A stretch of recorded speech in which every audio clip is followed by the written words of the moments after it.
Faster than a speeding bullet, more powerful than a locomotive, able to leap tall buildings in a single bound. Look, up in the sky, it's a bird brain, it's a plane, it's iWalter. Yes, it's iWalter, strange visitor from another planet who came to Earth with powers and abilities far beyond those of mortal men. iWalter, who can change the course of mighty rivers, bend ears with his annoying voice, and who disguised as Walter Interranti, mild-mannered janitor for a great metropolitan newspaper, fights a never-ending battle for truth, nonsense, and the American way. And now, another exciting episode in the adventures of iWalter. Hey everyone, this is Walter from iWalter. I haven't done a show in quite a while, so tonight I'm going to actually come back and probably do a show after, I would say, almost 6 months, and I was fortunate enough to get a guest on, so I'm not going to do much talking in this first part because I want to get and have everybody get into and have everybody listen to the podcast I did tonight with my friend Todd. Now, the thing is going to be an hour and a half long, so I'm letting you know now. It is very insightful. I thought it was actually really well put together. It was well executed. So, you know, there was reasons why I did not do podcast. I was kind of discouraged by outside sources not to do any, and that is why there was such a long pause, and I am back now because there was so much I wanted to talk about for such a long time. For instance, I went to this thing called Splatterfest. I think it was Splatterfest 5 or whatever it was over at the Colonial Theater. I couldn't talk about that. A lot of big changes in my life. It's been a rough time for the past year, so that was also a reason why I wasn't doing as many podcasts. And it will be sporadic when I do any podcast. And just to let people know, I got some new listeners. Don't take offense to anything I say. Well, Walter, just don't say anything offensive. And I don't think I have or had, but, in the discussion Todd and I had, with the interview I did with Todd tonight, but I just want to get that out up front. Also, it was funny because there was other things I would love to talk about. I actually went to a toy convention, I guess is technically what it was called, and that was actually really intriguing. But I couldn't talk about that either because basically what it ended up being was a lot of people. They call them cosplay people. Basically, bottom line is it's people who like to dress up in superhero costumes and other type of costumes, not just superheroes. And that was a blast. I went last weekend. It was very crowded. In fact, I was fortunate enough I could go for the whole entire weekend, and it was so crowded I had to park like a good half a mile away. But that's going to be a story for another show. And again, it's going to be difficult because I have a totally different work schedule than I had before. And some of the time it requires me to work over the weekends as well. So that's going to kind of hold me back from doing shows. This is like a test ground, and I said it a million times after we were done. I was done having Todd on as a guest, but I couldn't thank him enough. I think it's a very good show, and I hope you like it. So I'm going to start playing that now, and I hope you enjoyed it as much as I enjoyed doing the interview or having Todd on as a guest. And I hope you take something away from it. Take something away by listening to it. Hey, by the way, one last thing, and then I will go into, because this is a rather lengthy monologue, is I started watching, I was setting up tonight my equipment. Hellfest, I'm sorry, Hell House 3 is on Shudder, and thank God I have a year subscription to Shudder. It was a horror movie that was It was like supposed to be in New York, but the premise of the movie, and they made 3 of them now. And I honestly, I started watching the third one, and it creeped me out just as much as the first 2. And I was telling a couple different friends, I don't have that many, but a couple of friends, would you kind of go with me, because they were doing an open tour of where they shot all 3 films. And I couldn't get anybody to go, and at this point, I think not enough people had signed up for the free, for the open tours, which would have been like $50 for about an hour. And quite honestly, I mean, this is how much these movies spooked me out. They're very basic films, but they spooked me out so much, I was actually very afraid. It was only like an hour from my house to go to this, where they shot these films, because it wasn't really shot in New York. It was actually shot in Pennsylvania, the location. That I was just I was so creeped out by the movies, I was afraid to go by myself. Is the bottom line. So anyway, now they canceled out. They were supposed to do tours the end of this month and the end of October, and I guess they didn't get enough people to sign up, or maybe it was just that there was problems with the building, the foundation of it itself, because the building is an old abandoned hotel, and somebody came up with the idea, let's shoot some horror films in there. And the thing I really like about this director, though, is that he did not change the premise or the film work on any of the films. He like his, take for instance the Blair Witch Project. The first one was shot with that grainy look, and then when they got they basically sold out, they made the second film and had none of the same. It had zero. I can't even think of the right word. It didn't have any of the original ideas. It was a completely different premise for the film, and it was horrible. And I think they even made a remake or they did a third film on that, and that was really bad. I believe they did make a third one. So the person who does, it's called Hell House LLC, has always used the same premise. Now, some people are saying, well, he's doing the exact same thing again. No, he's not. He's using the same ingredients that, if you like the films, is in the first film. It is incorporated in the second film, which I'll tell you right now, there was one part of that second film that there was a couple parts that not only did I jump, but I actually screamed so loud. I thought that the neighbors were going to call the police, because I was so freaking, it creeped me out. And the third one I was like partially watching, and I could see some scenes that I'll probably be doing the same thing. So anyway, before I go into a whole discussion about this, let me start my interview that I did with Todd Thomas.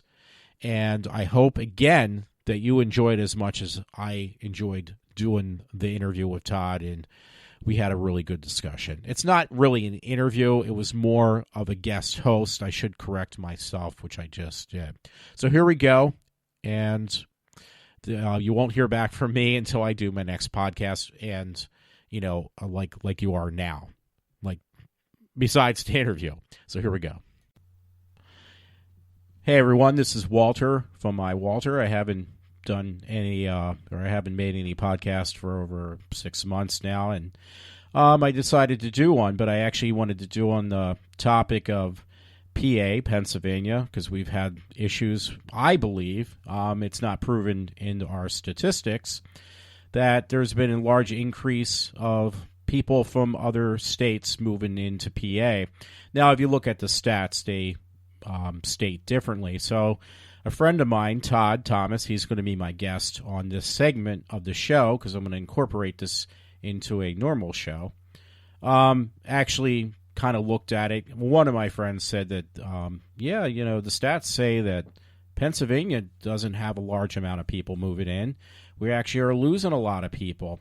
So I did find one article that said, yeah, that's true, and it was from WHYY, but they actually had put in this article that, yeah, but there's certain areas, such as Philadelphia, which for people who don't know, this is a sanctuary city, and the outskirts are actually getting larger. And where my friend Todd is coming from, he's having the same situation.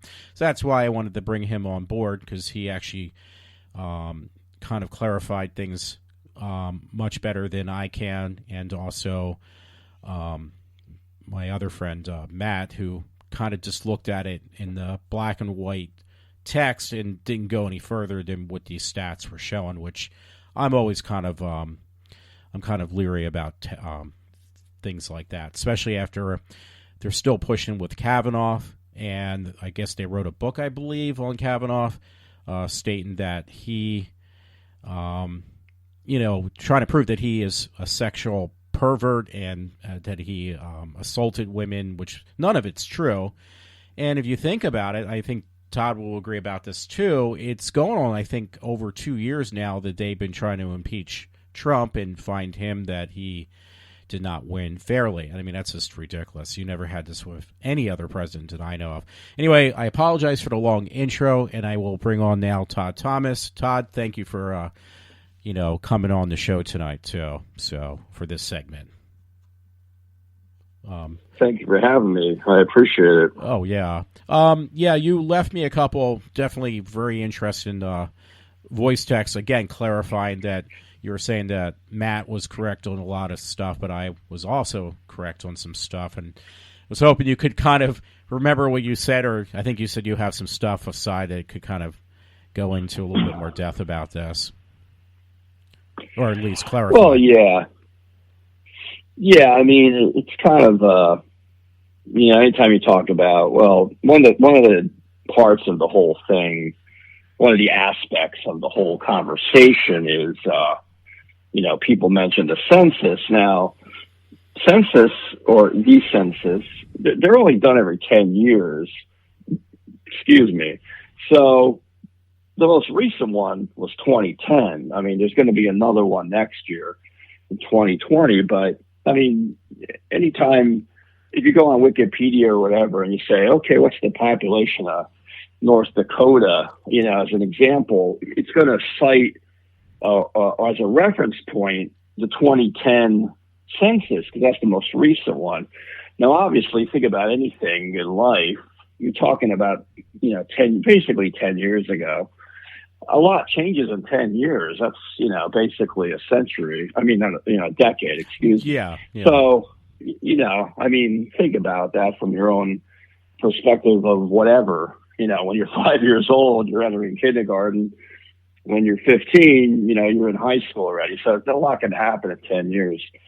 But yeah, like I pulled up today, just, it says Pennsylvania's population as of 2018 is 12.8 million. And then it says 2019 mentions growth rate of being 0.05%. That's what I think. What else it says. Yeah, the growth trend of the past continued during the 20th century. As of 2016, the numbers are close to 12.8 million. So that's saying, and here it's saying 2016. So it's like, you're talking about a 2 year difference from where I'm reading 2018. But, either way, it's like, you look at charts and graphs and all that stuff. Like, I'll just give you an example. Let's go back to 2010. It's saying the percentage of change was 0.34.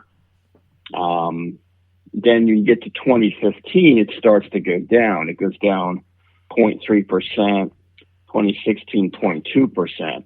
But then when you get to 2017, it starts to go up again, like they're saying, 0.5%. 2018, it was actually 13%. So, I mean, obviously there's a lot of factors. A lot of this, I don't have the statistical data, in front of me. Yeah. But it's just from, common sense or talking to people or, I've driven, southeastern Pennsylvania, northeastern Pennsylvania. I know that area, from Philly to Scranton pretty well for a lot of reasons. I've lived in most of those areas for a good chunk of my life. I lived in New York for quite a while as well, but yeah, I also lived in Lancaster briefly. So, I've seen a lot, but what it comes down to is, like I said, what I told you the other day, there's statistical fact, which is stuff that's,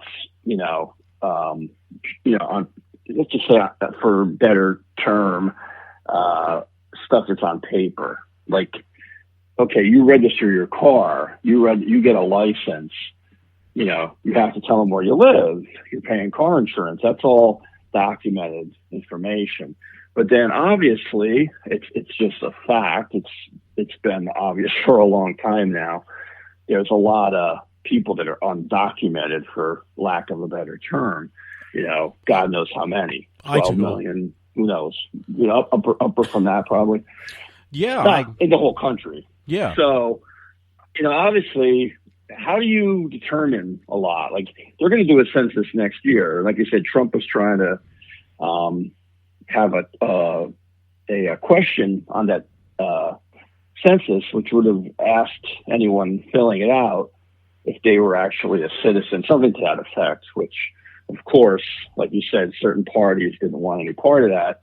And quite frankly, if you're here illegally, whether you're from Europe or, South America or wherever, are you really going to answer that question? Honestly, you'd be pretty stupid to do it. Oh yeah, I live at 1 Jackson Way and I'm also illegal. Like, nobody's going to do that. I don't think it would have really hurt to have that on there, but of course, anybody who's counting on those people to in some way benefit them, whether through voting or whatever, they don't want any part of that. They think that's discriminatory. So that wasn't included, or it's not going to be included on the census. But just as well as I do, like, if you have some kind of questionable status legally, you're not going to answer that question anyway.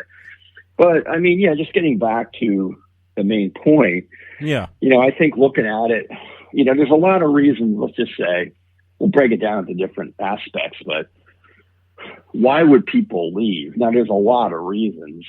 This state has, I think, I believe the second, it might not be exact, but we're looking at top 3 in the country in elderly population. I remember for years hearing that Pennsylvania was right beyond Florida.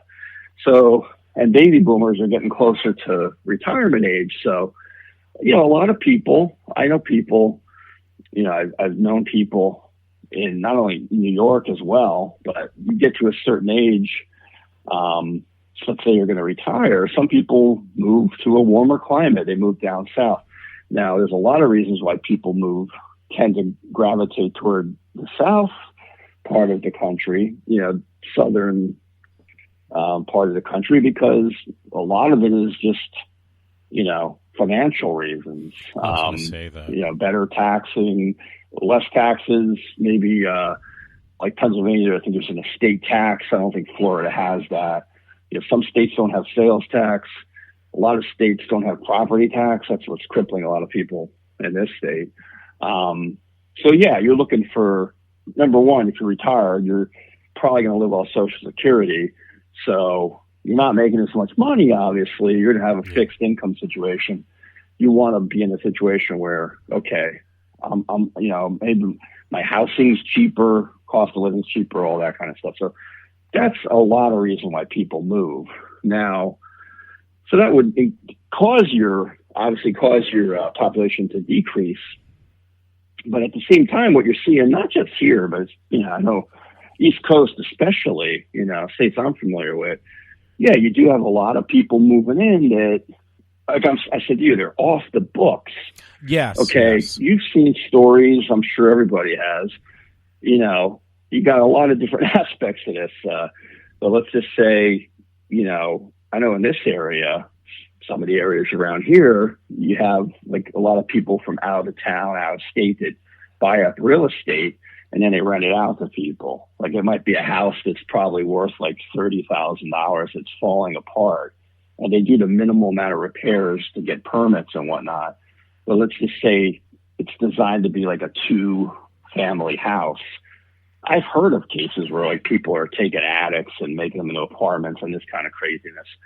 So you might have legitimately like 18 people living in a house that may be supposed to hold like 5. Now, how many of those people do you think are on the books? as being living in a house, maybe 2. I mean, realistically, this is legit, it's not trying to point any fingers or say, oh, this person does it, this type of person does this. Take all that out of the equation. I don't care where they're from or what they're, and a lot of it too, they could have, like they could be undocumented, it could be criminal, could be a lot of reasons you don't want people to know who you are or where you are. A lot of people do defraud a lot of the, things available to them, whether it be welfare or food stamps, whatever, any kind of social programs. I've talked to people that tell me, some of these people have 2 addresses, and like, let's just say, Henry H. physically lives in Pennsylvania, but he also has, residence in New York or New Jersey. So like his on the book record might be, okay, this guy lives in New Brunswick, New Jersey, but you know what? He might have a mailing address there so he can collect, welfare, unemployment, whatever. Then he might have, who knows, even another identity. Well, I don't even know how they pull it off, to be honest, but I've heard of this happening. People have told me this unsolicited, double dipping. Or let's say it's your girlfriend. Yes. Your girlfriend's collecting welfare in one state. You supposedly live in the other, but you're together. So let's say you're splitting the money. Maybe neither one of them should be getting it, or one of them legitimately might be getting it. But there's a lot of that. There's just a lot of, corruption. I mean, they don't seem to be able to track, or they don't try to track, meaning the government. They don't care, how this all plays out. So you got abuse up the wazoo when it comes to government programs. And like, of course, the taxpayer is the one that, really is affected by this. And, it hits us in the wallet, anybody who works for a living. And then you get these people who, and like I said, they might be selling drugs. That's their job, selling legally obtained items. So obviously you don't file income tax on, I stole this from my neighbor and I sold it to this guy. There's all kind of stuff like that going on. And so just as a, quick summary, I think legitimately you have people that legitimately own homes, legitimately pay taxes, legitimately work, and they just kind of say, you know what, Pennsylvania taxes are getting like insane. So they say, screw this, I'm going to move to North Carolina or South Carolina or Florida or wherever, Georgia, Nashville, Tennessee. I'm going to pay a lot less in tax. I'll have more property. I can buy more. I can buy a house for a nice bigger house for half the price of what I get in New York, New Jersey, or wherever, Pennsylvania, and I'm not paying as much on taxes. So those people are leaving, which is totally understandable. Yes. But like I said, if you got people coming in, like, and you're harboring 6 people in your house, that's not, because, I know I've lived in, several apartments, and usually when you sign a lease, they say, okay, it's a 1-bedroom apartment. You're not allowed to have more than 2 people living there. And if you do, you're supposed to register like both of them and all their information. Yeah. But you know how some people are, I've seen it. Like, you kind of question it. You say, geez, this person is always at this house. But from what I was told, Joey's supposed to live by himself, but his girlfriend's always there, not just coming and going, but seems to be physically living there, but not on the books. So there's all kind of stuff like that goes around. And I mean, you can look at the numbers, like I said, what's written down on paper, but like you said, you physically see, you can drive around certain areas and see, maybe you just know if you lived in a certain town, like most of your life or something, you say, well, and there's development and that kind of stuff too, but that's just another story. But you see more people than you're used to seeing. It's like, you got to question it, because like I said, those people that are presented with a census next year that have a reason not to tell you who they are or where they are or why they're there, they're not going to. So, it might say on Phillips Street, there's 3 houses and 20 people live in those 3 houses combined, but you might physically see 50, and a lot of these people are not legit. They're not on record, let's say. So I think that's kind of the mitigating circumstances. You have what's physically reported, and then you have reality. You have what you see. You have, like you said, excuse me, I drove through certain areas recently. I could see as many New Jersey and New York plates on a street as I do Pennsylvania. And it's like, well, if they live here, how come they have a New York plate? It's just stuff like that. You would notice, like, on your block, if every day you saw, a different car or, a different plate. And it's like, it's one thing for your aunt and uncle to come visit on the weekend, but when their car's there for 6 months, you can kind of, you don't have to be a rocket scientist to figure out that person is basically living there, even though they might still say if you look them up on a people search, it might say, Joe Jackson lives in the Bronx, New York. Well, it's like, well, you know what? Joe Jackson looks like he lives on Washington Street in Norristown, because I live there and I see him every day. So that's just, a kind of a quick summary. But I mean, like I said, you can quote physical statistics, actual government, provided information. But then you have what's in front of your face, what you're seeing every day. And you say to yourself, because I know when I relocated to the area I live in now, I asked people, I said, when you could tell there was just like a different dynamic than there was, let's say, 20 years ago, just people coming in that you never saw that particular, let's say, ethnicity, not to say anything wrong with it, but just to say, it's like there's certain areas that are rural you can drive to, and you're not going to see any Native Americans, but all of a sudden you start seeing a bunch of Scottish people. You're like, well, what happened? What changed? And, when I came back to this area, people told me, like, it kind of started changing around, the turn of the century, 1999, 2000. You start seeing a lot more what, most of us would say are illegal immigrants, foreign nationals, however you want to say it. And it's kind of obvious, because I live in certain areas where the only time when I was growing up you'd see like a Hispanic person was they had what they called day laborers, and they would come in and work farms like in the summer or the spring. I guess they were hired. Yeah, because I know they have that down near the border where you get like a pass. I don't know what you officially call it. Like you're a day laborer, so you're allowed to come in and work. Yeah. But at the end of the day, you're supposed to go home back to Mexico or whatever. And, it's like a work visa. A lot of it it started, people didn't leave. Yeah. And there's people, granted, there are people from Europe that do this. They come here on a visa, and they don't maybe leave. It's a student visa, and they never, those expire, but like, I don't think they're held accountable. I don't think, like, if your visa, say you're living on here on a visa, your visa expired tomorrow. Yeah. I don't think if you don't, like, you just don't go and back and report that you're supposed to leave the country, anybody's gonna come looking for you unless they have a legitimate reason, like say you got involved in a crime or something. So the system obviously is broken. Yeah. So people take advantage of it. That's legitimately how it works, quite honestly. Well, I remember when you first moved back to Wilkes-Barre, you were glad to move back. It was just a different pace from New York, and even around here it wasn't as bad, but that was only a few years, and I know it's happened further back than that, but it definitely seems like, from what you had said in personal conversations, it's changed quite a bit, like the whole atmosphere. And, I had the same thing around here with Norristown got kind of invaded almost. It became like a safe haven for somebody who was maybe not here on the up and up from, other areas, other countries even.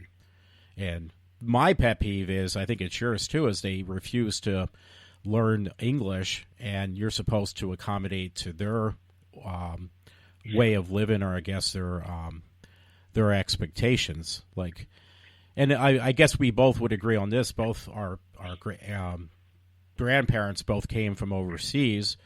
My grandfather came from Sicily, and he came over at a very young age. And first thing he did was tried to assimilate. And I mentioned this to a guy named Felix, who played in Buck Rogers, the little guy, the little person. That was the first thing that came out of his mouth. I was talking to him, and he said, "Oh, yeah, I came over here from Italy when I was 16 years old all by myself." I mean, the guy's only 3 foot tall. And the first thing he said is, I learned English, and I assimilated, and I, got work. I became, and he said, quote unquote, "I'm not even trying to push this thing," but he said, "I'm American. I live out in the West Coast. I'm an American. I'm happy to be here. I've been here my whole entire life, practically."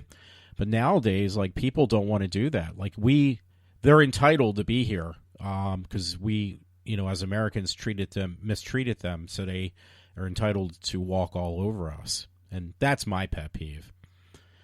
But yeah, and again, it's interesting to see how, like, you'll see people protesting and they'll have a sign that says "I'm undocumented." They're like throwing it in your face. Like, you'd hide in the shadow. Now, I'm sure most of them do. Don't get me wrong. This is a small percentage that, maybe for political reasons, they're paraded out there. Yeah. But it used to be like, I'm sure most people feel that way. If I go out and tell everybody I'm undocumented, I'm just going to be waiting for someone to knock on my door and arrest me. And I guess part of the problem is it got to the point where there's so many people. It's really hard to, for lack of a better term, to round people up, because, if there's 20 million, God knows, it's all estimates, who knows, people that are running around that got here illegally. How do you police all that? I don't see how you could realistically, like, get everybody rounded up, so to speak. Well, like you said, they're under the. But yeah, it's just like you said. It's just it's just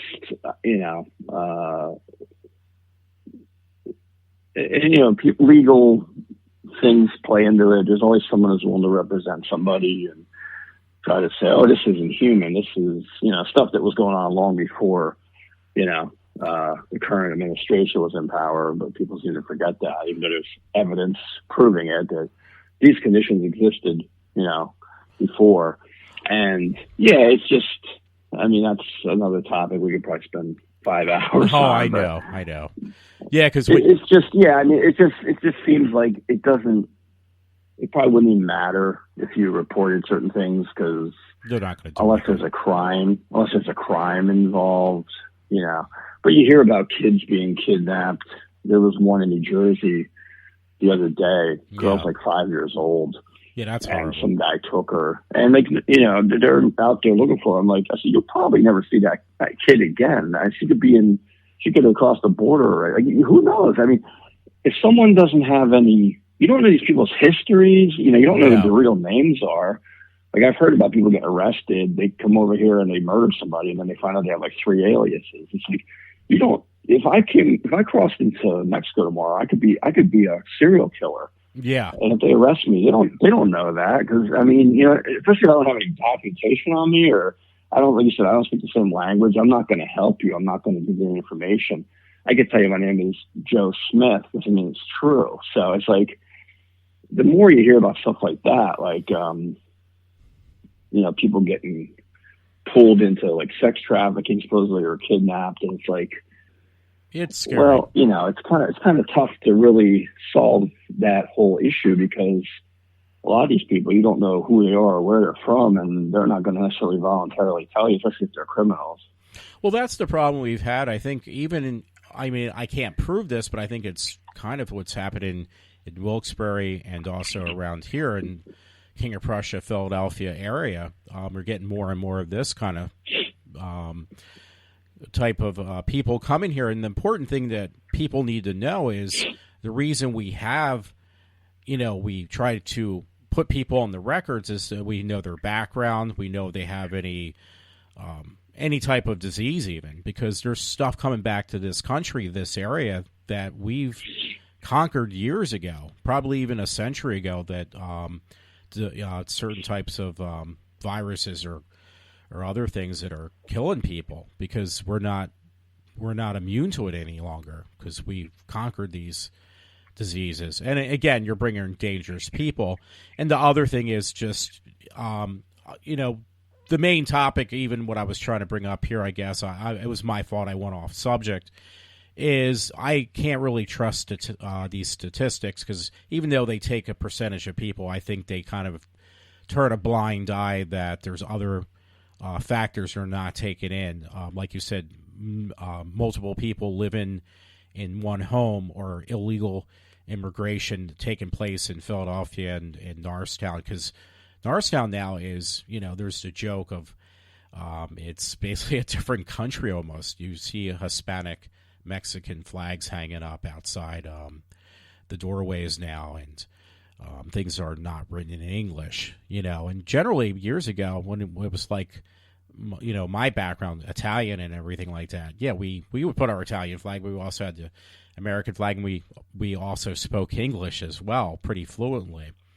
So, but now it's just like we don't want to concur with you. We want to do our own thing because we were mistreated. That's why we're here. And also, there's other things why people come in, not just illegally, but from other states, obviously, as like you said, to collect welfare, unemployment, or other benefits. But the thing is, they're not paying into it, obviously, and it's hurting everyone else, in Pennsylvania. Now, one of my things I was kind of going to question, too, like Pennsylvania is a very big state. Now, maybe the reason the percentage is low, it depends which areas they're pulling their sources from. But the areas that you and I live in seem to have exploded because they overdeveloped the areas. And they put these really rather expensive homes and lots of them in apartments. And the people moving in are, like people from wealthier states that don't want to pay the higher taxes, so they move here. And I don't mean to say this, but it seems like it's people that are, from blue states moving into here, and they take their beliefs with them. And it may not happen right away, but I think we're going to become a solid blue state eventually again. We've been back and forth, and I think that's going to happen too. And obviously then the taxes, if that's true, are going to start to go up, which we've seen under, Wolf, which he's raised a lot of taxes on many things and kind of harmed us. Now, I can't prove a lot of that stuff. You know more than I do on that stuff. I think you said your taxes. Well, yeah. Well, he's actually, he wanted to do a lot more, but the Republicans pretty much control, the House and the Senate and the state, so they were able to fight him off on a lot of it. But yeah, just kind of like checks and balances, really, kind of working that way. But yeah, one of the things you mentioned, I was going to comment on. Yeah.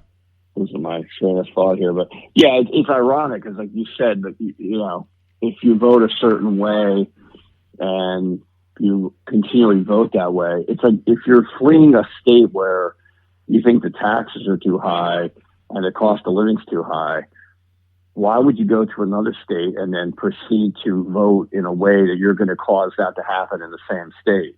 That's like you said, that's the definition of just insanity, doing the same thing repeatedly, right?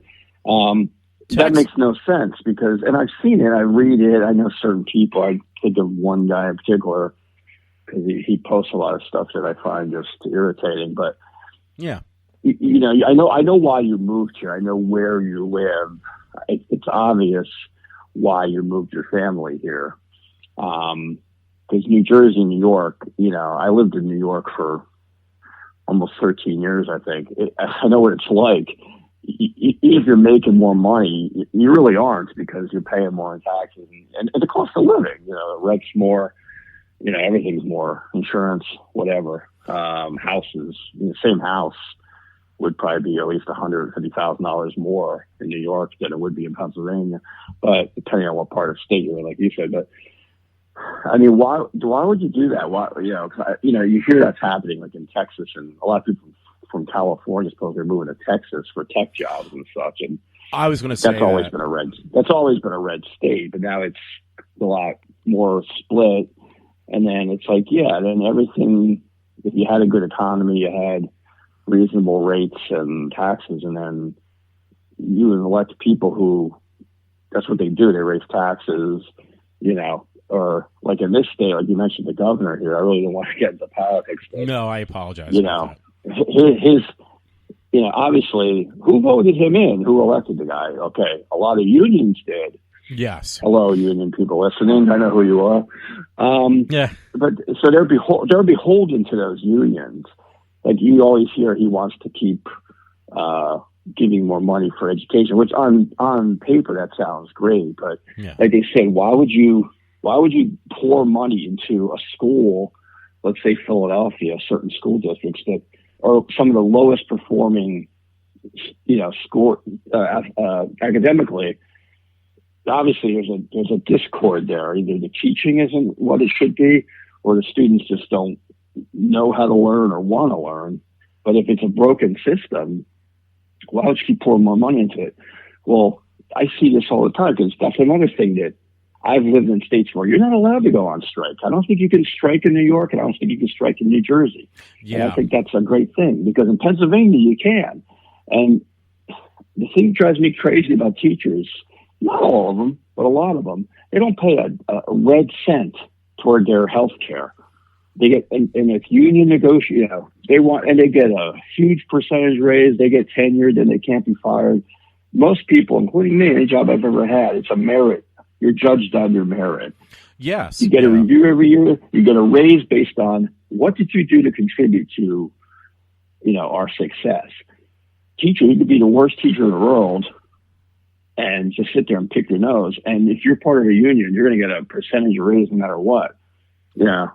Well, that's the only thing that gets you fired is if you sleep with your students anymore. So, and they weren't even doing that. They're, when it was less in vogue, they were saying, if you resign, we'll let you go teach somewhere else. We won't report it. Now you can't really get away with that with social media and everything. But so of course, Wolf, the unions got him elected. He carried Pennsylvania and Pittsburgh, the middle state, including where I live. That guy did not win. He did not win the county I live in. I'll tell you that. I know that for a fact. So, but if you could win the big, like New York State, the whole state of New York could vote Republican. But if Manhattan has, God knows how many millions of people, I don't know off the top of my head. Yeah. If everybody in Manhattan votes Democratic, it nullifies the state of New York. Yeah. I lived there I know what it's like. It's frustrating when your vote doesn't really count because the 5 boroughs really determine the whole state. So it's like anything else, but like I said, this guy's looking to give back to the people that got him elected. I read about a week or so ago, he's giving people raises that work in his cabinet, like 30% raises. I never heard of that in my life. That is like crazy. People are going from making like $30,000 a year to like $120,000. I mean, I'm not even joking. Like this is actually factual stuff you can look up. Yeah. Like you know what that is? That's a reward. Like you helped me get reelected. It's not about and people are dumb enough to think it's about helping out the little man. Yeah. It's not because. Like I said, this is the guy's last term. He can't run again. So if you're in your second term and that's your last term, you can do whatever the hell you want. I mean, you can't force certain things through because you'll get opposition, but from the House and the Senate. But he basically is just going to do whatever the hell he wants to do for the next 3 years, what he has left, because he doesn't give a crap. He's going to be out in a couple of years and he'll be done, So it's like, you're going to pay back all these people that got you elected. I'm going to give all this money to the school. I saw this thing, it wasn't Pennsylvania even, but somebody put it up. They showed this school. I don't even know if I even told you about this. They showed this school that got built. It looked like the Taj Mahal. I'm not kidding. I think it was near Pittsburgh. I think it was in Pennsylvania. Okay. The school looks like the King of Prussia Mall. Like it's unbelievable how extravagant looking it was. It must have cost like $13 million. I'm not joking, to build a school. Yeah, that's because they're building a new high school. They're building a new high school around here, and it's going to cost like over $1 million. And this is a depressed area. So, and they said, what they said? The most telling thing about that was what? That school ranks not even in the top percentile, like as far as performance. It's like in the middle or the lower half. I said, why would you reward a school district that the graduation rate sucks, their average scores suck, and you give them a Taj Mahal with it has a screen. It looked like a IMAX theater. Yeah. It was they built a theater with like HD 4K screens. I'm like, they already don't perform. Their test scores are subpar. What's going to motivate them to do better? They'll probably do worse. Because if you are in a school where you have tile everything and LED readouts and that's another thing I saw. They showed like their labs. They all had like state-of-the-art brand new Apple monitors. I'm sure they have iMacs. I'm like, where's the motivation to do anything? Because you have top of the line already, and your school isn't even like in the middle of the pack. It's actually below par. That makes no sense. It must be, there's some kind of political way they pulled that off. Some, quid pro quo, as I say, this for that. Because, I mean, that blew my mind. Like, I wish I could find that now. I'll show you. But it looked like, like a resort. And it's a high school in an area that statistically they don't deserve to even be in like a rundown school, because the school, you see some inner city schools excel and do really well because good teaching, people that care, whatever. But then you see something like that, and you're like, that is so. It just shows how broken the system is. I mean, I can go on and on, but that blew my mind but that's how it is. Like you said, it's just a matter of, priorities and things that never get fixed. And, there's certain cities, like you mentioned, cities that are depressed. They've had the same party in power for 70 years or 150 years. Why wouldn't you at least give somebody else a chance? Like Trump said, what have you got to lose? 4 years. The guy's not going to solve all your problems in 4 years. No. But maybe he'll implement some kind of change where you might say, I'm glad I voted for this guy. Maybe I never would have voted for this guy, but it's like anything else. It's like if you're going to get some kind of benefit, there's people, because I saw it here, they tried to pass property tax reform like about a year ago, and it came to a tie in the legislature, and a tie basically means you lose. So one more vote, it would have passed. You eliminate the property tax, then you increase the sales tax, and you have to basically redo it. But there's a lot of states that do this, because is it really fair for retired people? Every year their property taxes go up. They might not have had a kid in school for 40 years, maybe never. Why do they have to contribute money to schools, to public schools? That makes no sense. There are states where people that are retired don't pay a dime in property tax. They're retired. They're on a limited income. That makes no sense. The people that are working should contribute to that, or you come up with a system, like I said, where you raise the sales tax. That's how you get the same amount of money. You raise it 1%, 2%.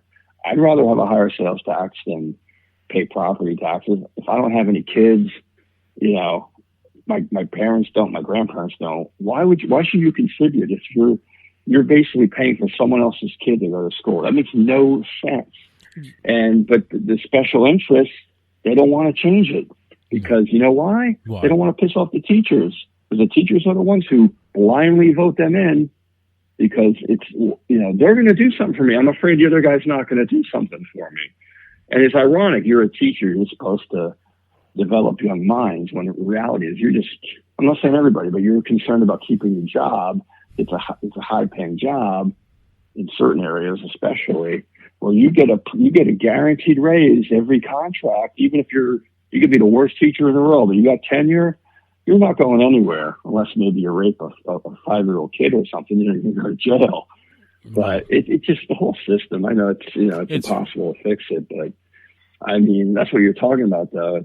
It's sad, because if these people think these people care about them and their problems, then why do they vote in a way that doesn't assist you at all? It just helps the people that voted for them that they're in bed with politically. I wish I had a job where I didn't pay any of my, I didn't have to pay any money toward my medical care. But you ask some of these schools when they negotiate, hey, come back and pay even 5-10%. And they're like, no, we're not going to pay a dime. I'm like, that's in this world, in this day and age, that's not realistic. There's plenty of school districts that have started doing that because they realize, at the end of the day, it's like, you look at your constituents, you look at the people whose kids, the parents of the kids you're teaching, and you're basically cutting their throat because they have to pay more in property tax so you can get more of a raise and a better pension, but they're going bankrupt. Like, just think about that. It's mind-boggling. It's, I'll leave it at that. But, I mean, that's just, oh, my God, it's such a mess. And not every place is like that, but, you have to be willing to accept, at least the possibility of change, really. Well, that's the thing. Real quick, I wanted to step back on one thing you said about colleges. I mean, the high schools around you, and that's another thing. You see that more with a blue state, and I think a more democratic, stronghold on an area. Because I mean, look what happened when we won from our last president to this one with our health care. It actually got, in my opinion, I think it got a lot better. But also, the unemployment rate for minorities had taken a 180, where a lot of people who could not get jobs because of their ethnicity or sex are now actually a lot better off than they were before, and they don't want to admit to that. Some people, not everybody. But when you mentioned about the school, I had to look that up right away, so I pulled out the iPad, and I have it right in front of me right now, because, I went to Cabrini College. I call it Cabrini College because that's what it was called. Now it's called Cabrini University. And it says it says its acceptance rate is 71%, which I'm surprised I got in there, mainly because I was a guy and I had decent grades. The graduation rate, though, is 50%. So that's pretty bad. That's really bad, in my opinion. 50% of the people graduate. But that's another thing where, like you said about the unions, certain people, they just kind of push through. We kind of seen that when I was there with certain students. And the other thing is they did put tons of money because they became a university now, Cabrini University.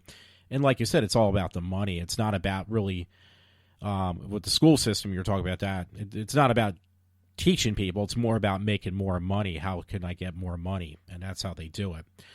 They like everyththing else are a business. Yeah, of that course. College of is course. That college, at the end of the day, that college is a business. Just like Apple's a business. Oh, I know. You can name it. It's Macy's. They're a business, and you're right. You see a lot of schools. There's two of them around here by me that both used to be called college that are now universities. More money. That's more prestige. Exactly. You just said it. Yeah. And and you know what? The graduation rate, that to me is very interesting because I think people realize now, and it's different than when we were younger, because you're always told, like, you didn't have a choice. Like, if you wanted to have a decent job, you had to go to college. I'll be honest with you, I heard people say this. Like, if I had kids now, like, I would probably tell them to learn a trade, because the way it's panning out now, like you said, the job growth is because of that, like manufacturing. Degrees anymore they're worth as much as the paper they're on. Oh, I agree. Like, there's no guarantee now, other than certain, obviously, if you're a doctor, whatever. Like, there's always those type of people are always needed, but medical. I know people. I've worked with people like in the last 10 years that they were going to college to become a nurse or whatever, doctor's assistant, because they always need people for that, and it's a good field to get into. You can make decent money. You might work to the desk, but you can make decent money. But I would think now, like, if I was like 18, 19, 20, I'd probably, definitely like in high school, to learn a trade or go to one of those. Some jobs will pay for your training. If you're going to be a mechanic or something, they'll send you to school. I think you're better off doing that than wasting God knows how much money, $40,000, $50,000 over 4 years. And those, you graduate out it's worthless. I mean, there's no guarantee you're going to get a job.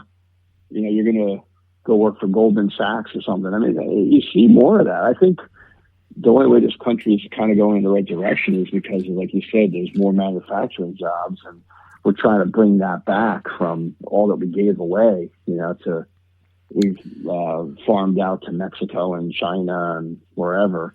That's the thing. Yeah, well, I agree with that 100%. I didn't know that, but when you mention that doesn't surprise me because number one, it's expensive. Yeah. Expensive to go to school like that. Oh, I know. And, you know, unless you have a specific, you can get a job like in this field or whatever, you might just be better off just getting in the job market the way it is now, because like you said, it's a booming market and, you know, there's opportunities. Well, that's the thing. I mean, years ago, I used to encourage like the younger people and the younger kids. I said, yeah, you should go to college. But now you're absolutely right. They should really be focusing on a trade. We have a younger kid where I work now. He's only 18 years old. That kid is really smart. He's on his own. He's going to a trade school and he works full time. And he is from New York. He's a great kid. He's very smart. But that's a good thing. I mean, it's like I always encourage him. I said, you're doing the right thing. You had taken up a trade school around here, so you're going to be a lot better. He's going to be a lot better off than I am having a degree. Or you and I, we got our degrees, but it really is, like you said, it's worthless. It's more important to have a trade now. So you're 100% right about that. Especially now, it's perfect. Yeah. Like I said, a lot of places, depending on what type of job it is, mm-hmm. you know, if you want to learn, or you want to, you know, maybe train for something else, if you need to take some kind of courses at night or something, they'll pay for that. So Absolutely. It's like, yeah, you know, to get a certain kind of certification, or they'll give you the time to do it. You might as well be working while you're doing it. Yeah, and I mean, part of it too, like from what I'm hearing, is a lot of these schools depend on where you go, but you know, you have to really worry about what are they teaching your kids, like what are they trying to tell them, you know, like they're brainwashing them basically. It's like really like a unbiased portrayal of history or whatever, or they just were worried about pushing a political agenda. And hey, let's face it, we know there are certain schools that, you know, they have that reputation where, you know, it's swinging in one direction, and it's like, you know, I mean, at that point you should be old enough to make up your own mind, but it's like, that's not what you're supposed to go to learn. Like it said, learn about, you know, certain things that will actually benefit you in the long run, not just focus on you know, a particular way of doing things just to satisfy somebody else. Well, that was the thing. I think when you and I were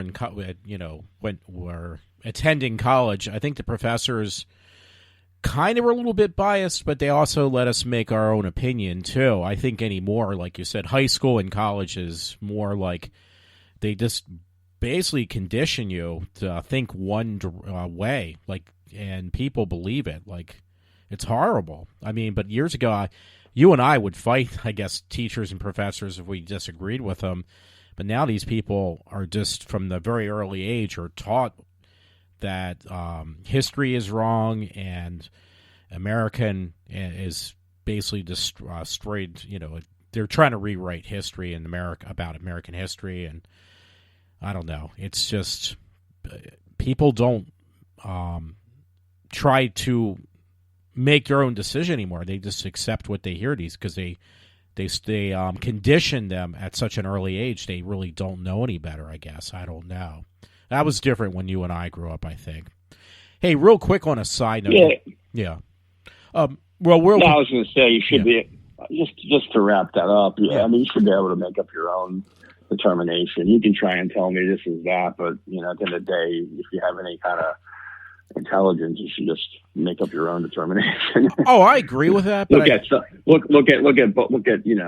a thing both ways, and then come up with your own determination. Well, that's the way I think we were taught too. Excuse me, but it seems like nowadays these people don't even they accept that as the truth. Like, you know, agree on global warming, which I heard some story about that. It was actually they were trying to say it was the opposite years ago in the 70s, and when that failed to be the truth. They changed it to global warming. But people believe all that nonsense, and that the world's going to come to an end every so often. They say, "Oh, it's only another 20 years until the world it's going to be the end of the world." It's BS. It's funny. It's funny you mention that, because I saw a picture recently of a news article. Like, it was a picture, a screenshot of a news article from like the 1980s, and it said by the year 2000, like all this doom and gloom was going to be basically what was happening, and obviously it has not. Yeah, just like certain people understand the world's going to end in 10 years. I'm like, if that's not a scare tactic, I don't know what is. Well, it's just funny too, because I just think it's funny that I'm not going to make a big long speech about this, but even if one country, meaning like the United States of America, did everything you thought was proper to control all that, what about the rest of the world? You can't force China or Russia to control their emissions. So if they keep polluting at a rate that far surpasses ours, isn't that still going to affect the world?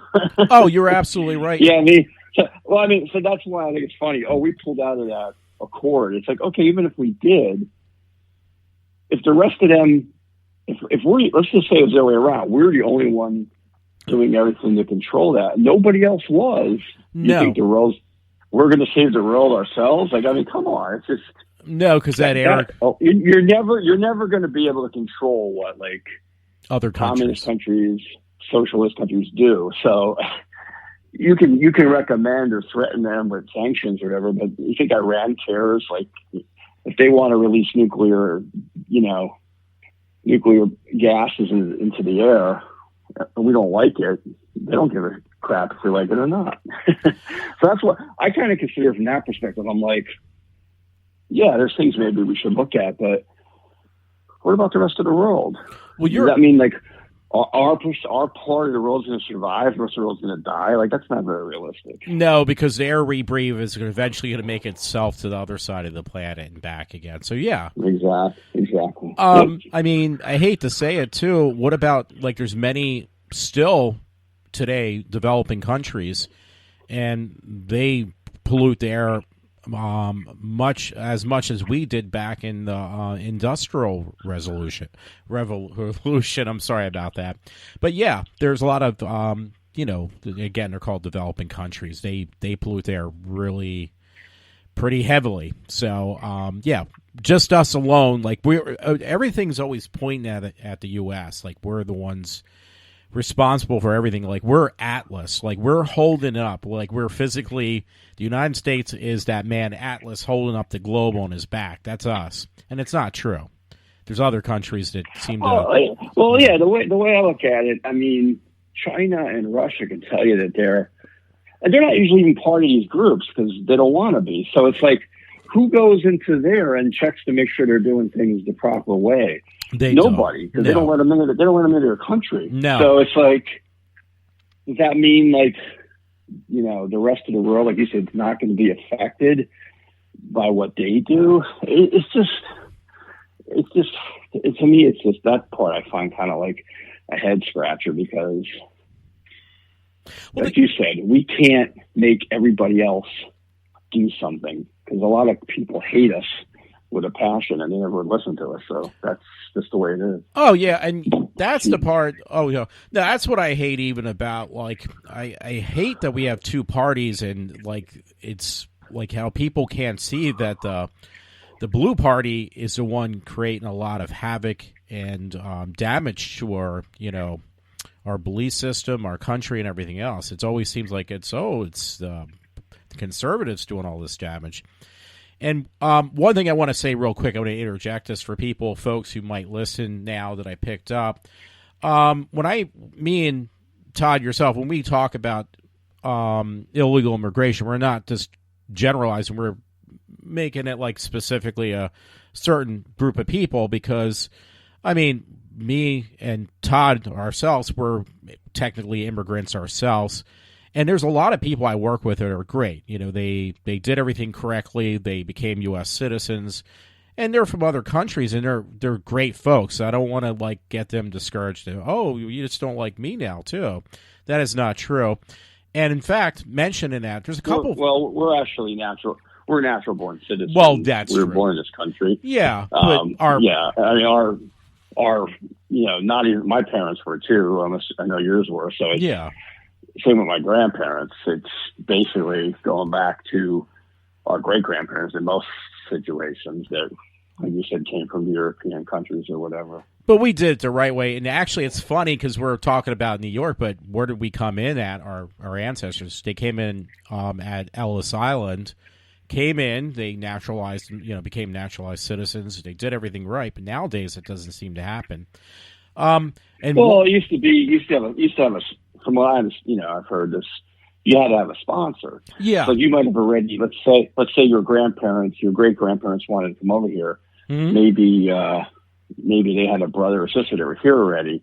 It's like you weren't allowed in here unless you already had like something, a place to live. Yes. A job, potentially.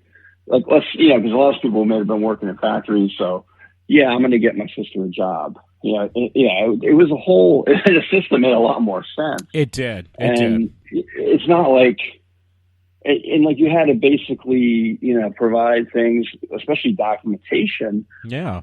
You didn't just take anybody. Like I said, legally, I can look at food in the cafeteria, but if the place is closed, I can't just go in there and take it and get away with it. I'm not supposed to. No, but that's so. Like, why would somebody who didn't follow the proper channels be allowed to, like some of these people now are getting driver's licenses, getting all this stuff, free health care. Like I said, you don't hear them talking about caring about all these homeless people, like in Los Angeles. Oh, it's horrible. Like you said, that are bringing back, living in filth and dirt and bringing back like these diseases that have been, eradicated since the 1800s. They're coming back now because, why don't you worry about those people first? They were born here. They lived their whole life. So they may have mental problems. I think a lot of it, these people were cast out because they closed, like this state's trying to do now. They're closing facilities. They're closing mental health facilities. So where do those people go? Like after you say, hey, we're going to close this place, we're going to redistribute the money. We don't care about these people that have lived here their whole natural lives and don't know how to take care of themselves. We're going to put the burden on their family because I got to take that money and give it back to the people who elected me. And grant them, I'll go build a school for $13 million, even though this, like I cited already, this school underperforms constantly. Stuff like that. That's just citing an example. But you just look at the logic. You have to even be like a certain, well, I'm a libertarian, I'm a Republican.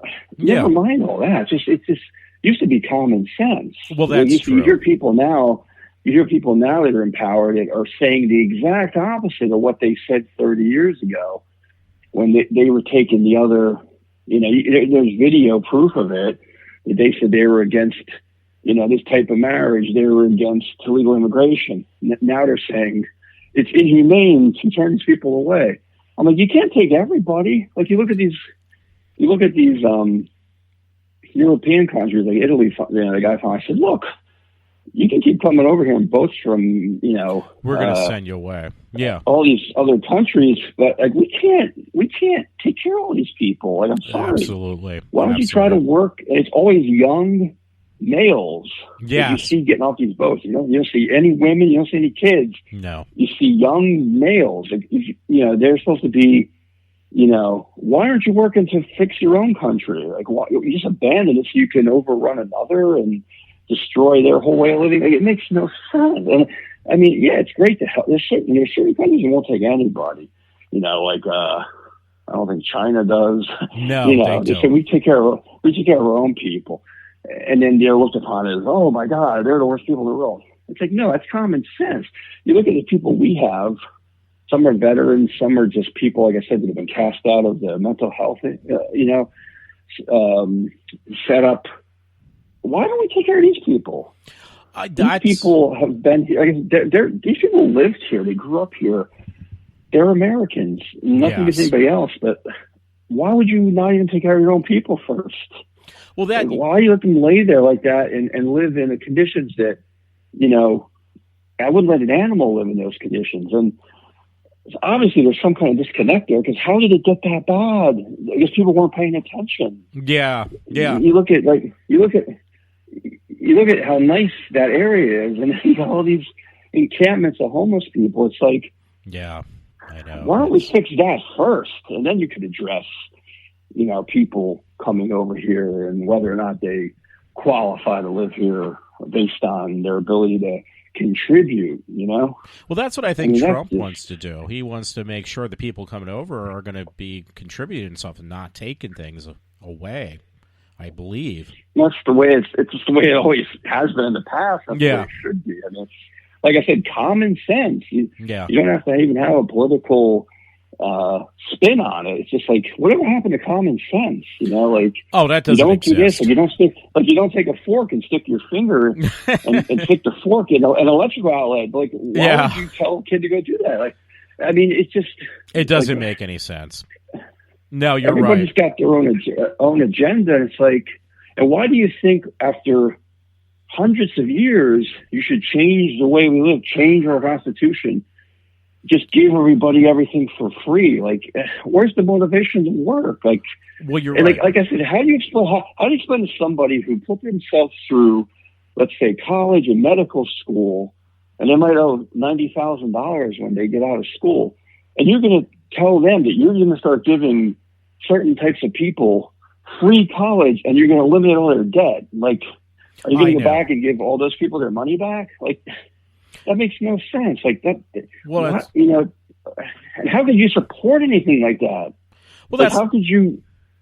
I mean, if that would piss me off, if I had $45,000 in college debt that I had to work my ass off and pay off, and then I hear that certain types of people are going to get free tuition, like why? What did they do to get? What did they do to get that? Like, they didn't do anything. You decided to give it to them because you figured if they'll vote for you, you give it to them. Like, that doesn't make any sense to me. I don't know. Well, you're absolutely right. That's why they do it, so they get the votes. And the problem is that money has to come from somewhere, and it's going to be in higher taxes and more expense on the individual paying into the system. Well, I find it funny, too, because I was talking to something about this earlier today, I think. It's like, you talk about the deficit, and that's legitimate, but how do you think you're going to pay for all this if you're proposing a couple $2 billion to give all these people this stuff?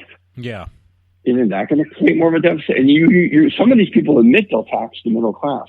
Well, why would the middle class support them then? That would be the total definition of stupidity right there. Oh, I agree. I'm going to vote for somebody who basically is going to bankrupt me so that they can give all this free stuff to people that have done nothing to contribute to society. Like, what sense does that make? It doesn't make any sense. It doesn't make any sense at all. It raises the cost of living for everyone else and makes it impossible for you to, as an individual, to survive.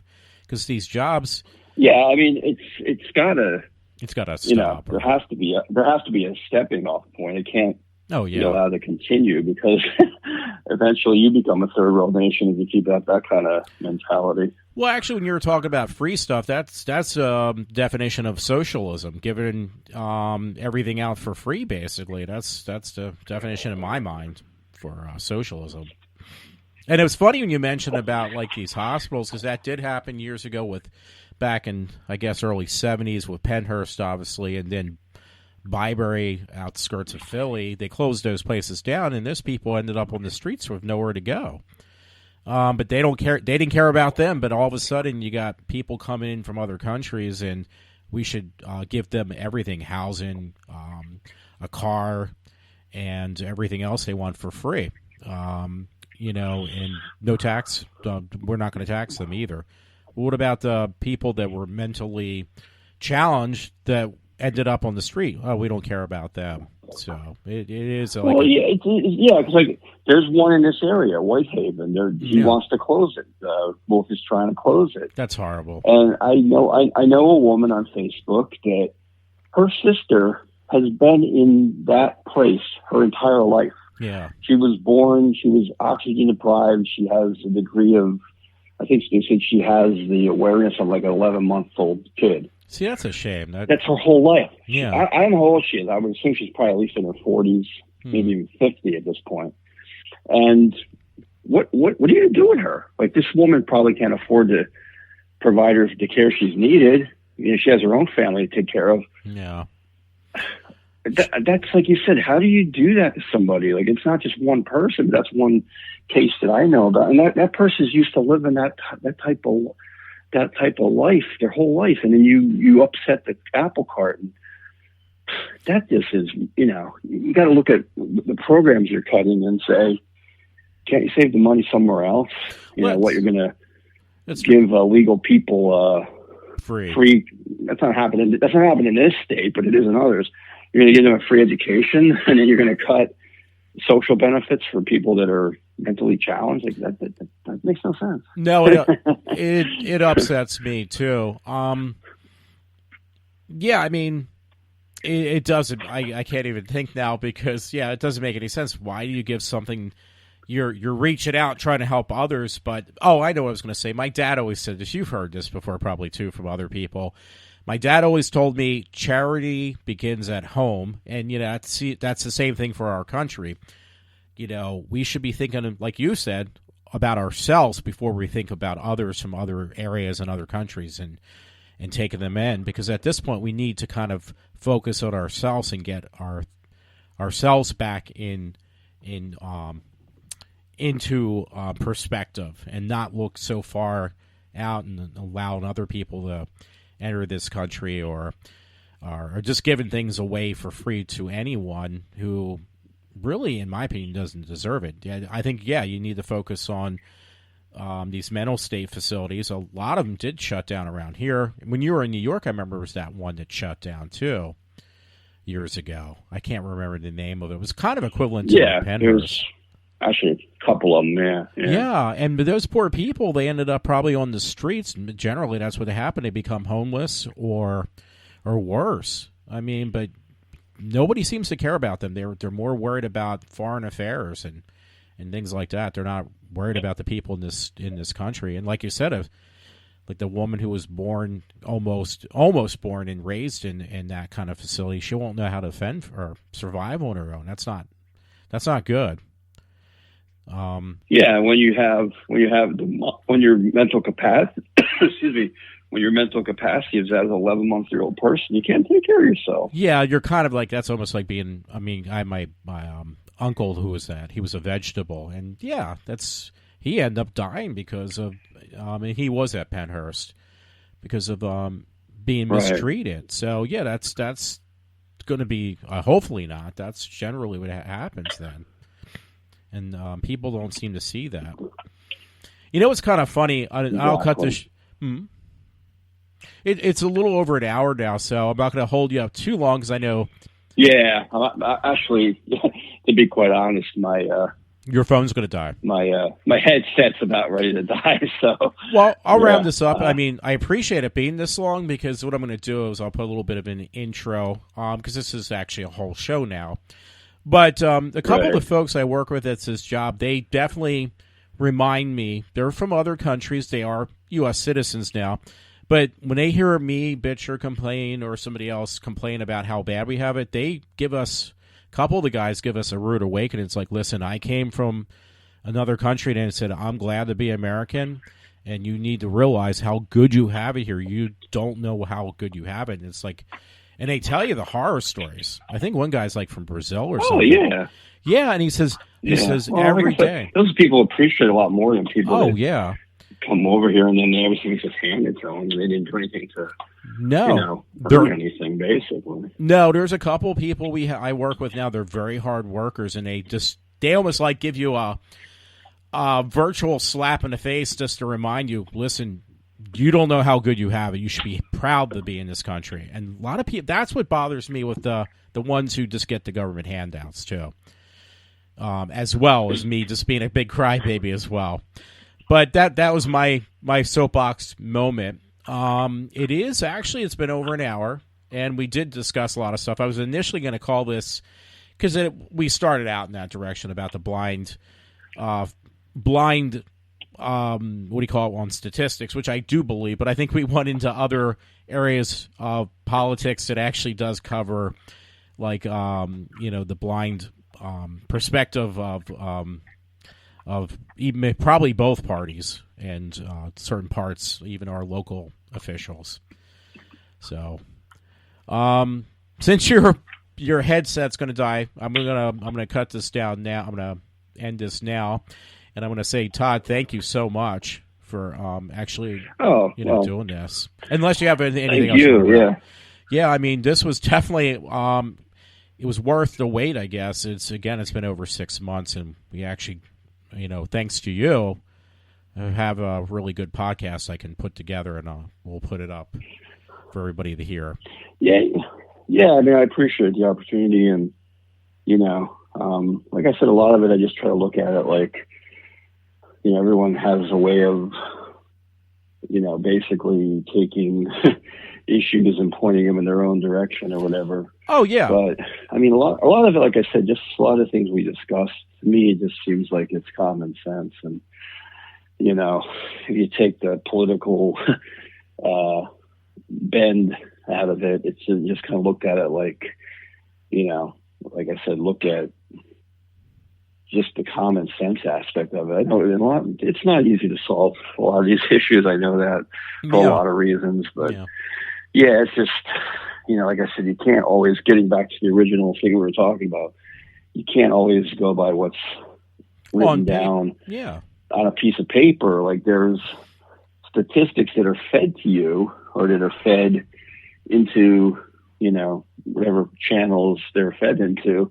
And then there's what you see in front of your face, and it's like, well, that's what I wanted you to. You could tell me, because well, that's another thing I won't even get into, but when they break down like percentages of, like this type of person was here, it's like, if you're looking around and seeing things yourself, you're like, okay. And like a lot of the information is outdated, like I said, 10 years, like where you live, there's probably, I know there is a lot more real estate that's changed. Oh, absolutely. You might have had empty buildings, empty land. I know you had that whole pool area that's all like upscale housing now. Yeah, stuff like that. I mean, that's happened in the last 10 years. So it's like, when you report information, you can cite information from 10 years ago, but it's, at this point, it's pretty outdated, Well, that's the thing. And also with getting back to what we started out with, statistics, I mean, I think even Matt said, well, they do the statistics, say, like, I forget what his number was. Say it's like 100,000 people. Well, you got to remember, not in this state, but there's like, 4 billion people on the face of the planet, something like that. But, you're still going to kind of focus on to get the statistics you want. They're going to be a little bit biased depending on who's taking it. It doesn't matter what it is. They're spinning it however way they spin it. Yeah, exactly. That's just reality. Yeah, it could be one person, it could be 10 people, it could be 100 or 100,000 people. It doesn't really matter, because really, no matter how you look at it, that those people doing this investigation or this statistics, they have probably a biased agenda in mind, and that's what they're going to sway it. I mean, look at what's going on with Trump and everything like that. They try everything in their power, even though they keep on getting proven wrong, just to prove their agenda that they are right. And they will do anything, meaning the news, the media, and stuff. So, I mean, and that's just a small fragment, but I think even like what we started to talk about with statistics, I don't care how many people you are doing the stats on, it's going to be a little bit biased, no matter how you look at it. It's just a human nature thing, I think. It's just, like you said, you got to really look at where it's coming from, the source of the material as well, obviously. Yeah. Yeah, absolutely. Yeah.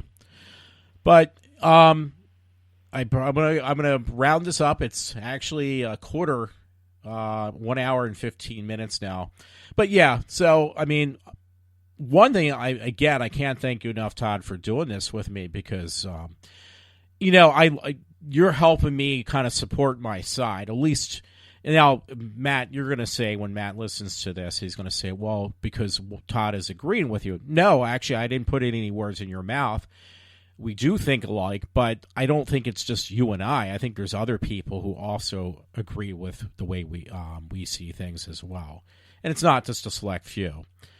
So I'm sure I'll hear then. Well, just like I said, it's just a matter of trying to give perspective, and at the end of the day, you're going to make up your own mind. But like I said, I just try to kind of give some backstory to how some of this stuff comes together, and the realization that, do you take everything? It's, you have to take some things with a grain of salt, because there are other forces out there, and things that determine things, and it can't just be that black and white. There's, like I said, there's a lot more to it that might not be reported. Oh, absolutely. But it's reality, statistics versus reality. They obviously meet in some ways, but then there's like, okay, I see what's going on in front of me, like you said.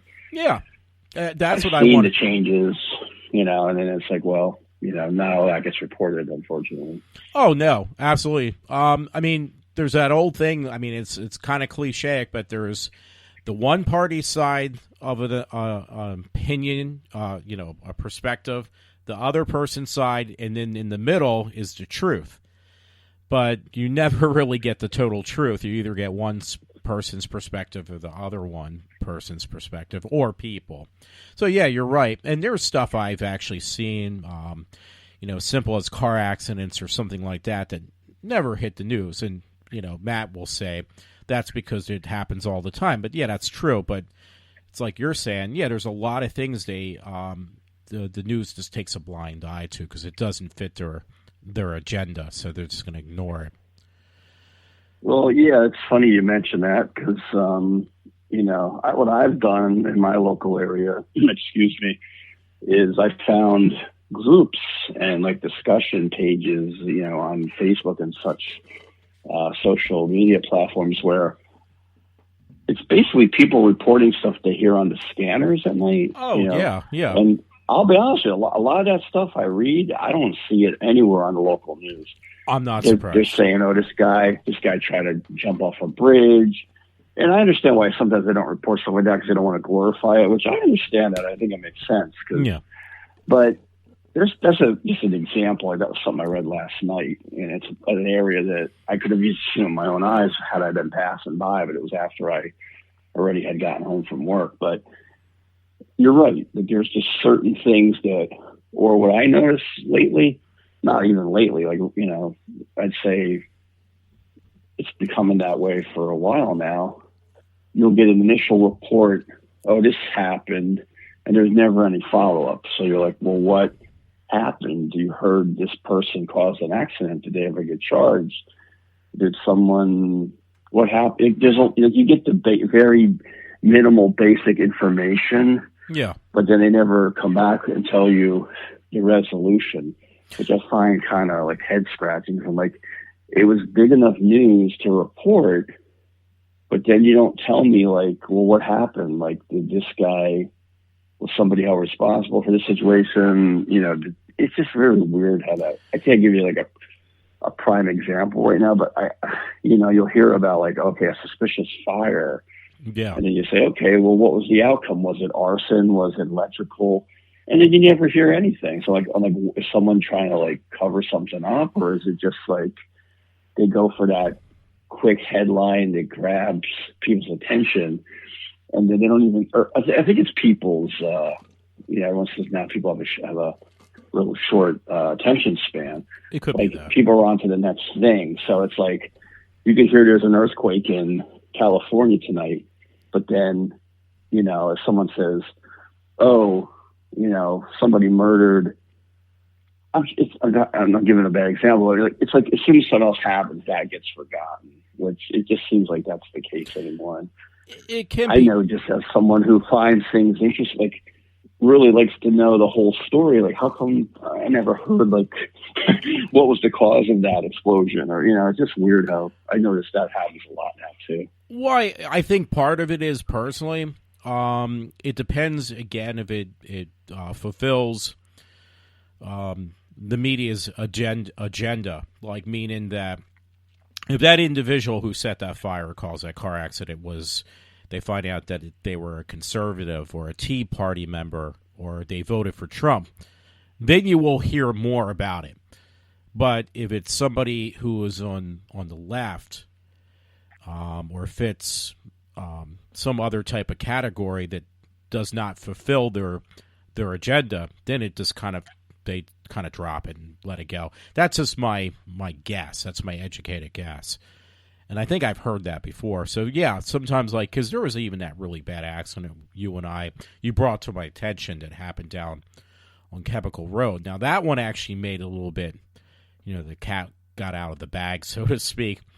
But normally you hear this, like, they think they have That's a good example. Like, have you heard anything about the guy that was in the hospital? No. Like, how he's doing? No. I haven't either. And then the guy who was basically murdered by the other guy, I never saw his picture. I never heard anything about him. No. I know he's dead. They put his name in the paper, but he's the victim. I mean, he's the victim that was basically hit by this guy driving out of control. Now, had that guy lived to drive another car, he'd be up on manslaughter charges because, another one of his friends died and the guy in the other car died. So I saw the guy's name and his age, nothing else. I don't know why. I don't understand that at all, but it's just weird. Like I said, there's certain things that happen and it's like you said, you saw the other guys, I guess because they all had social media pictures. Yeah, that's they were younger guys. They were on Facebook. You saw their pictures right away, and you saw people mourning for them while blasting rap music, which that's another story. Yeah. I never understood that. This is just my own personal going to the scene of an accident, like, and standing there, like, what that accomplishes, Not really. Why didn't they question why these people are driving 100 miles an hour out of control and hitting other cars and then hitting a guy head on and killing them, and not only killing the people in their car, which is the most, that you're responsible for other people's lives. If you drive into a wall, you're the only person in the car, then, hey, you know what? That's your choice, or so be it. But, you not only killed other people, well, you're responsible for your friends' lives. They're in the car you. But, it's just, to me, it's like, I forgot what I was originally trying to make a point of there. But, they're focusing on, this guy is dead. And it's unfortunate, but how about the fact that why was he driving like that? Like, exactly. And that's another thing. Like, toxicology takes a long time to get back. Yeah. Like, I'm sure they're going to report, like, was this guy high? Was he on drugs? Why was he driving 100 miles an hour on a road when we're supposed to drive 35? Thank you for saying that. At 12 o'clock at night, like, visiting friends, they said. I'm like, well, where are the friends they're visiting? Because they're driving around the local streets, caught on camera, speeding out of gas stations, side-swiping another car, not stopping, then missing a turn and driving head on. It looked like a bomb hit that car. I know. I mean, the car was totally like just, it looked like a Scud missile hit it. Yeah, I know. I saw that picture. And I mean, that guy was just driving, down the road, going through an intersection, and boom, he's dead. I know. And you don't hear anything about that guy's side of the story. They're talking about the guys that killed him. Well, it's not the fault of the guys or the guys in the car, but the guy who was driving the car. Oh, absolutely. And that guy in the hospital, I don't know. I mean, obviously, I don't think he died because you would have heard about it, but, what's he going to tell the police? He was in the car. Is he able to speak? Is he brain dead? Is he going to recover? Nothing. Like, there's no follow-up. Like, I don't, that's the part I don't understand, Well, that's the thing. I mean, that's where it comes in again. Like I said before, it's the media. They show a blind. They tell you what eye. they want to tell you, and that's it. Like yes, you said, yes. Thank you. And it's exactly. I mean, that's with everything nowadays. I'm not saying it didn't happen in the past, but it seems like more evident now that if it doesn't fit their agenda, you won't hear about it. It just. And their agenda is just to, for some reason, they just have this hate for Trump and also just conservatives in general. more so Trump, though. And they will do everything they can. I mean, that's different, the car accident, but they will do everything in their power just to, again, turn a blind eye to everything else with the exception of if it fits their agenda. So, by the way, real quick, it's actually an hour and a half now we're into the show. So if you, so we went a little bit further. I'll be quiet. No. I mean, hey, I don't mind because I have everything plugged in and hardwired in, but I feel bad for you. And you definitely gave me a lot of information, by the way, a lot of good knowledge for my listeners, which apparently has grown from the last time. Not much, but I'll take whoever I can get. We'll see if the person from Coachville is still listening. Yes. Oh, yeah. Yeah, they get people from different areas. It's kind of, yeah. Maybe they retired. Who knows? Actually, yeah, they probably did. They probably figured out there's nothing else to listen to because iWalter and Todd Thomas hasn't been on for a while. I might as well just back it in. I'm just joking.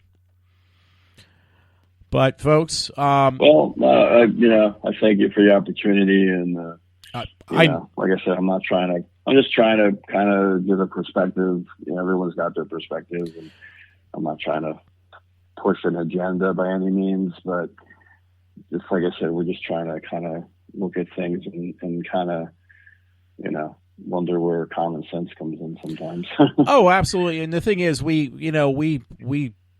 agree on a lot of stuff, yes, but then there's certain things we don't agree on, and it's nice because I got somebody else, and I've had you as a guest before, obviously, a friend and a guest, and we've covered different things, and it was nice to have somebody, again, like yourself, who supports, on what I was trying to say and actually do a better job of clarifying what I was trying to say.